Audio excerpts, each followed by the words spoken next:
Welcome to this next lecture by GNP Sir. Kindly subscribe to the channel and turn on the notifications so you get the notifications very fast. Today we discuss the digestive tract anatomy in ruminants.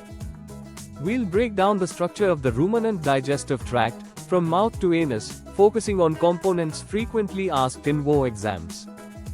A very common WO question: what is the dental formula of an adult cow? Remember that ruminants lack upper incisors and canines, having a dental pad instead. Ruminants have 4 stomach compartments. You must know their structure, position, and function. Most commonly, MCQs ask about the location of these compartments or their specific roles. Remember the left side dominance of the rumen and reticulum and the right-sided omasum. This helps locate surgical access points and diagnose displacements. Questions on rumen anatomy often focus on pillars, grooves, and the importance of papillae in VFA absorption.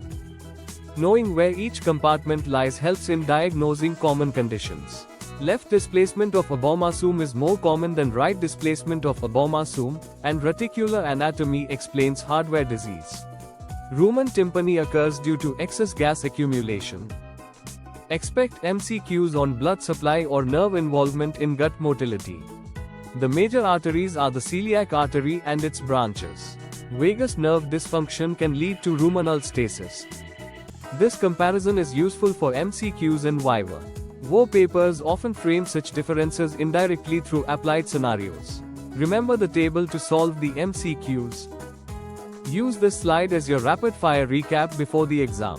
Most WO exam questions arise from these core points.